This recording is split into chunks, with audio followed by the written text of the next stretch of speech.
The political decisions people make will affect many lives. Many people see politics as the government and the laws being made. While that is true, it's way more complicated than that. I don't know what type of procedure is this. Some of you may be aspiring to positions of leadership in the political arena. And I accepted full responsibility. But the question is, why do you want to lead? It has everything to do with you. Every law that is made will impact many. Sometimes the decisions do affect people negatively. Therefore, it's very important to note that every vote that you cast will either break or make people. Politics with GA brings you the latest political news as well as insight and analysis as we discuss the most important issues that matter. Hello and welcome to Politics with GA.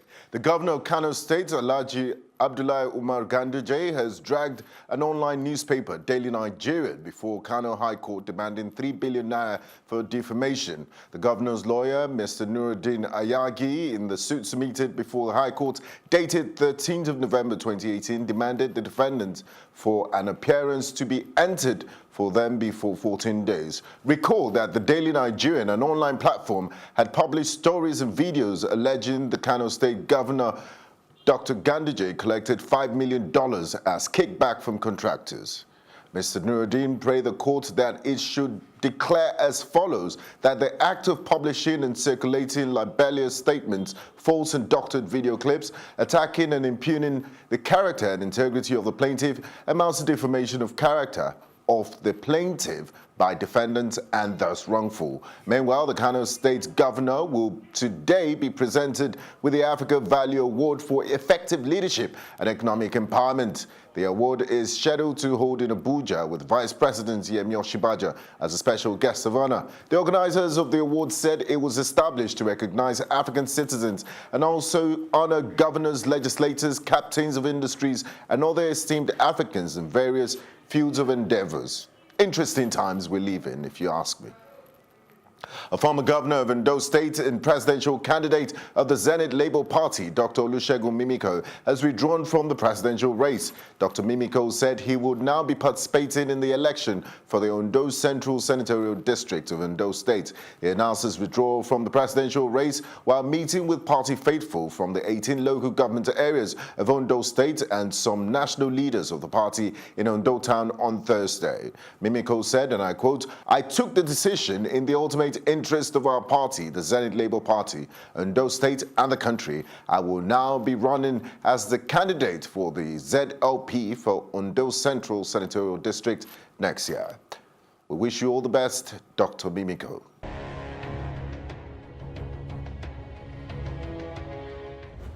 I did say last month in the aftermath of the party primaries that we will witness a new wave of defections. I didn't have a crystal ball in front of me, but my predictions have come to pass. A former presidential advisor on National Assembly matters, Senator Florence Itagiwa, a former Nigeria's ambassador to Mali, Chief Sonny Abang, and a former member of the House of Representatives, Chief Ernest Irek, were on Thursday formally received into the People's Democratic Party from the All Progressive Congress at a rally held at the Calabar Municipal Grounds where the event took place. Thousands of their supporters also defected with them.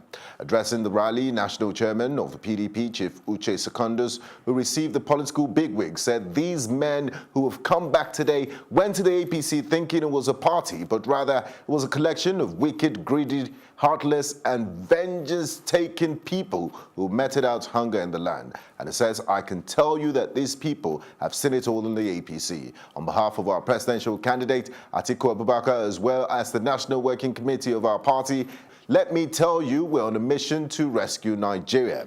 In her remarks, Senator Itagiwa says she decamped because of the crisis within the APC at the state and national levels, as well as the alleged ill treatment of seasoned politicians in their midst, were some of the reasons for a return to the PDP. Senator Itagiwa promised to work very hard to deliver the state in all elections to the PDP and also to make sure Governor Ben Ayade is elected for second term.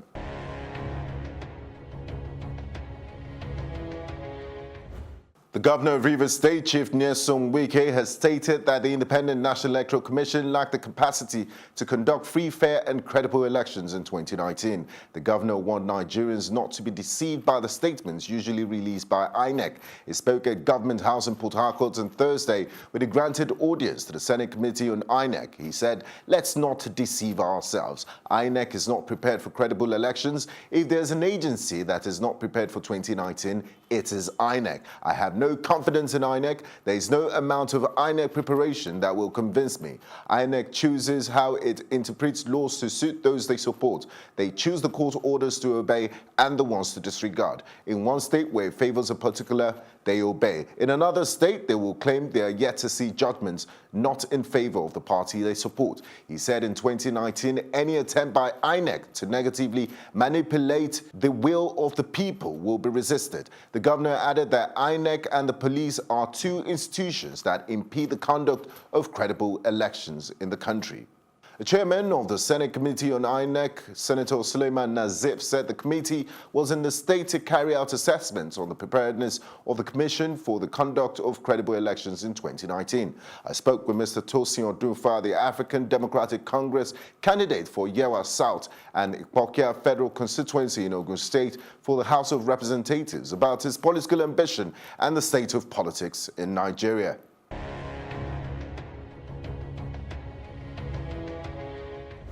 Thanks for joining me on Politics with GA, Tosin. Yeah. Thank you very much. It's a few months to the general elections. Are you happy with the state of governance and the quality of opposition that we have in Nigeria? The state of governance is one thing, quality of opposition is certainly another. And I have to say that perhaps in both ways, I'm not quite happy. Certainly, governance leaves a lot to be desired. I do think that, unfortunately for us, we have not put our best foot forward in any way, shape or form, starting from presidency and even all the way to governors and senators and House of Reps members.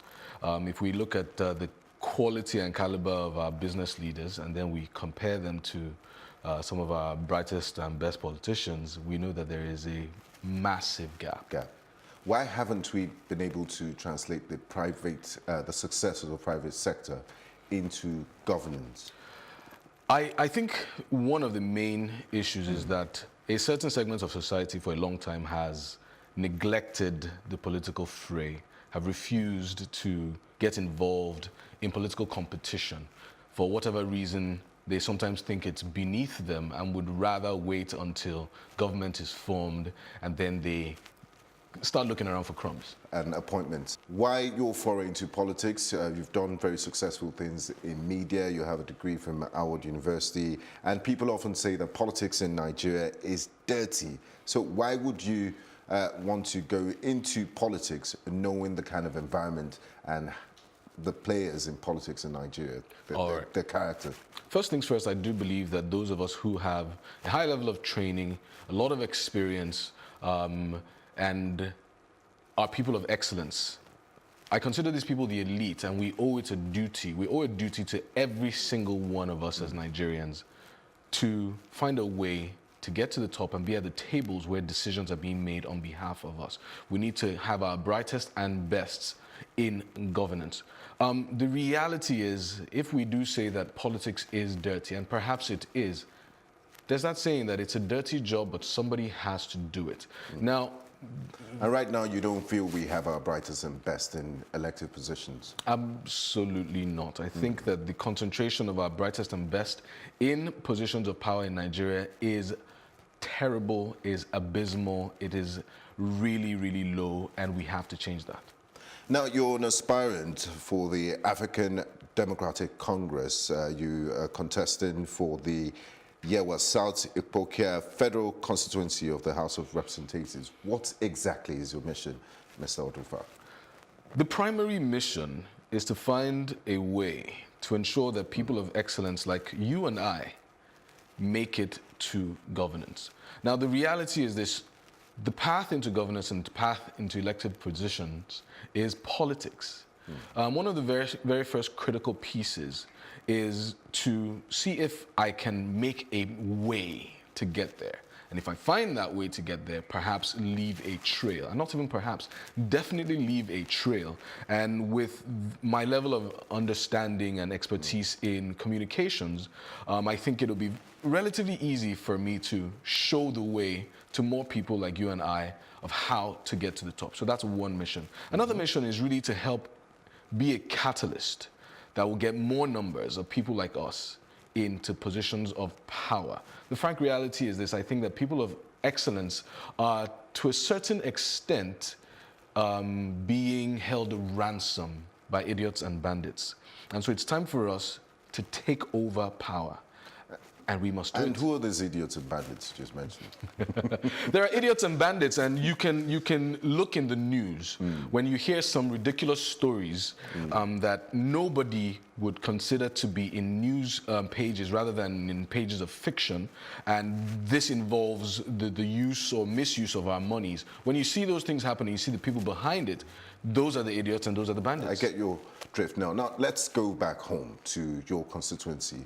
What would you prioritize if you finally make it to the House of Representatives? What are the immediate concerns of the people of Yewa South?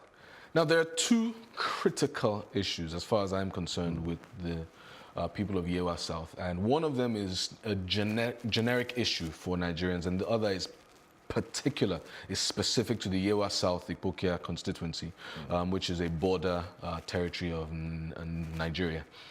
One issue is human capacity and education. They go hand in glove.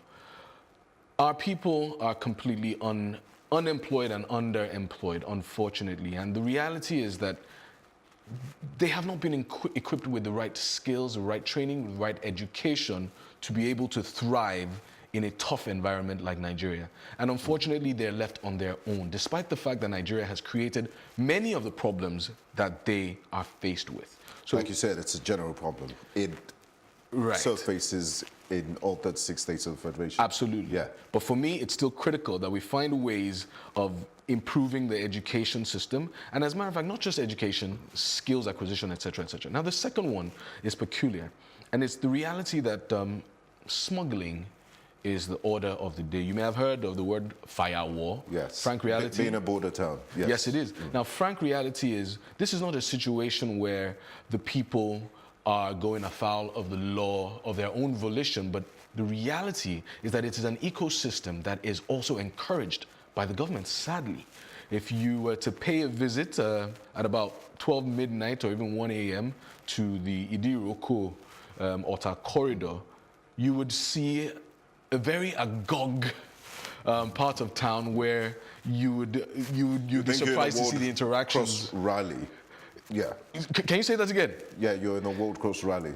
Yes, it's funny you mentioned a rally. It would be interesting to actually even see how we could potentially even harness some of the powers that these young men have gained with illegal crossings into maybe even a rally event of note. But that's secondary. But the reality is this: we have to solve that problem. We do know that that the government is complicit because customs is involved. Police is involved. Policy isn't right.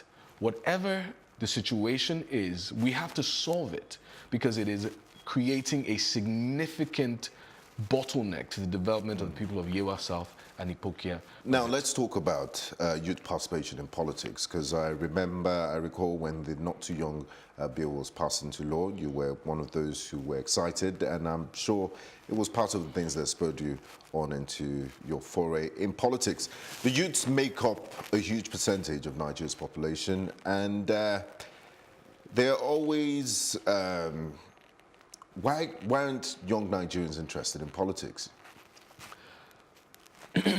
First of all, I do believe that young Nigerians are interested in politics. I think what we're seeing in not having the right ratios of young Nigerians reflected is, for one, we have a very lopsided, or not lopsided, we're living in a society that's quite sick. And many things are not working properly. A dysfunctional society. Absolutely. Completely dysfunctional. And one of the reasons, one of the showcases of that dysfunction is the fact that we are not able to take care of our aged.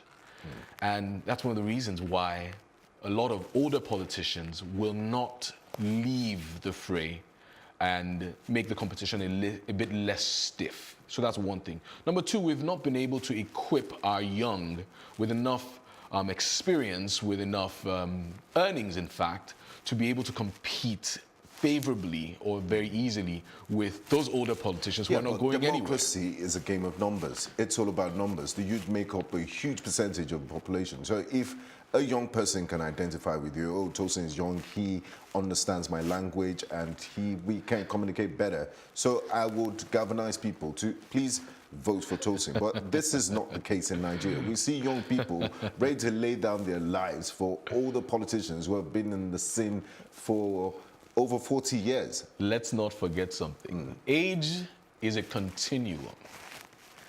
The older politician remains a man. And one of the things that I do say to people is boys will be boys. You're not going to expect that the boy who became a man and became an old man is just going to keel over and leave you to do the competition. No, he's going to continue to be competitive as long as he wants to and as long as he has the ability to. And as a matter of fact, I encourage older people to stay active. It's important. And I'm not asking them to, step aside and give us the chance. No. You're not an ageist, yes. No, absolutely not. However, I do think it is critical for inclusion, for the sake of Nigeria, that we make sure that it's a bit easier for young people and women to be involved in politics. The reason is because old men alone cannot carry the burden of Nigeria. Old men have been trying to carry the burden of Nigeria alone for the longest. They need our help, Would you whether they give know it or some not. credit to the administration of President Muhammad Buhari for passing the Not Too Young to Run bill? Has that in any way helped the case of the young people in Nigeria? Now, here's the reality about opposition politics. It's not my job to give them any credit. And the reason why I would say that is because there are lots of things that are left undone, lots of things that haven't been done, lots of things that should have been done a long time ago. So doing your job doesn't require any additional credit. Payment of salaries doesn't require credit. Absolutely not. But if you owe us salaries, we will hold you at the jugular. Now, just before we go, what will it take to elevate the level of discourse in Nigerian politics and hold leaders accountable? Are we going to leave it to the media alone? Just this morning, the Minister of Communication, Honorable Lai Mohammed, did say that the federal government spends 35 million naira a month to feed the leader of the Islamic movement of Nigeria, Sheikh El-Zakzaky, and a lot of social media went ballistic. A lot of people felt it was ludicrous. We're going to be on that issue for quite a long period of time. I mean, it's an issue of accountability and all of that, but how do we stay on the question, and how do we elevate the level of discourse in Nigerian politics?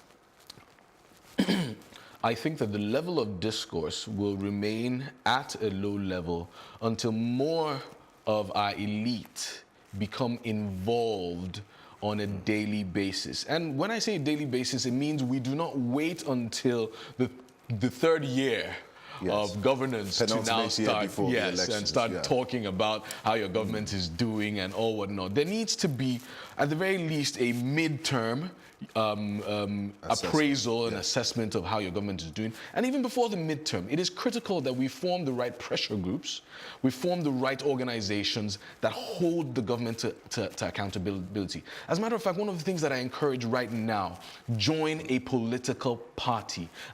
As far as I'm concerned, everyone should join a political party. I'm not even going to ask you to join my political party. What is critical is you need to join a political party. There are 93 political parties to choose from. Perhaps, yes, join ADC. But the point ultimately is we need people to be organized, being an organized society of people who are smart, who are intelligent, and can hold government and understand the process and accountability. dynamics of politics. It is critical. Now, finally, it's a few months before we head to polls in 2019, and INEC has come under the spotlight again. We've had the national chairman of the People's Democratic Party, Prince Uche Secondus.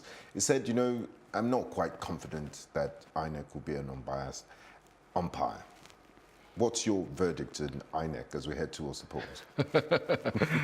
I'm not sure that INEC has the ability to be an unbiased umpire. And I can say that now because I have actually run a primaries election. Yes. I've gone into the fray to see what are the myths from the realities.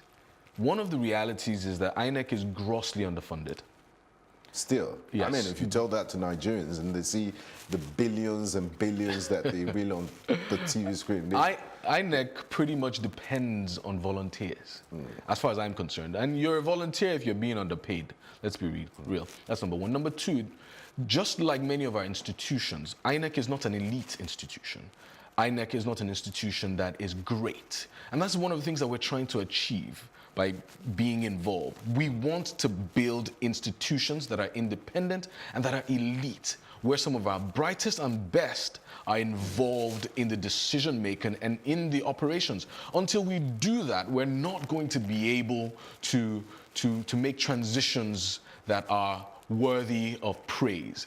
What we're saying here is this: if leadership of government, presidency, governor, all of that good stuff is important to us, and we spend so much in doing all these electioneering and campaigning and all whatnot, yet the umpire is not the very best institution in our country. You mentioned something very critical, and it's almost like a general solution to all problems in Nigeria. Education, health, there's a problem, throw more money at it. Beyond the funding part of INEC, what other fundamental issues do you think can help raise Now I mentioned it, but it's easier to have heard the money part. And you're right.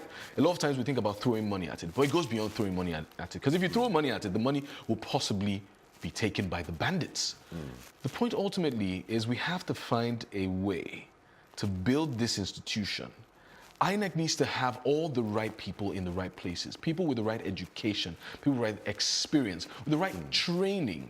And this usually costs money. However, it goes beyond money. It goes to a point where we have to have the political will to build such an organization.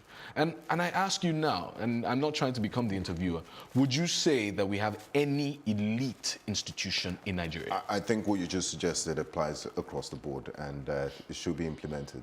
On that note, I would like to say a big thank you to you. Thanks for joining us in Politics with GA. Thank you and all the very best much. for your campaign. And that's the Tosin symbol of ADC. Yes.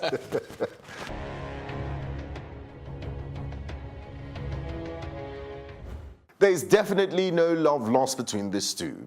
The national chairman of the All Progressive Congress, Adams Oshiomhole, has threatened to sue the president of the Senate, Dr. Bukola Saraki, if he failed to mention one aspirant that gave him money to influence his decisions.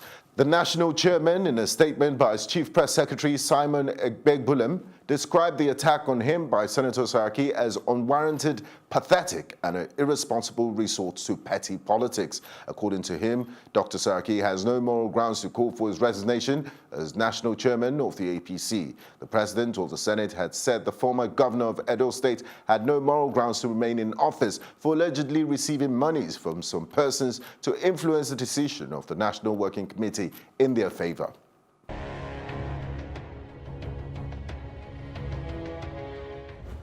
And now to some foreign news. Tanzania's second biggest donor, Denmark, said it will withhold $10 million worth of aid funds, citing concerns over human rights abuses and unacceptable homophobic comments made by a government official. The decision came on the day that the World Bank said it had scrapped a plan to loan Tanzania $300 million after the country reaffirmed its policy of banning pregnant girls from schools. And recently, Tanzania made it a crime to question official statistics of the policy. I am very worried about the negative development in Tanzania, the latest being the completely unacceptable homophobic statements from a commissioner. The Minister of Development Corporation, Ulla Turanes, said on Twitter on Wednesday. She said Denmark will now withhold 65 million Danish crowns in aid to Tanzania.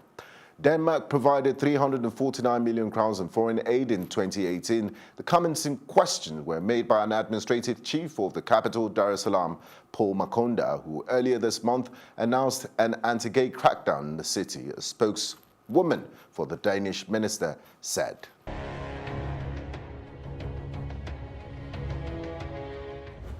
The The British Prime Minister Theresa May faces another tough day trying to hang on to her job after a flurry of key resignations and a growing campaign to unseat her by Conservative members of Parliament unhappy over the Brexit deal.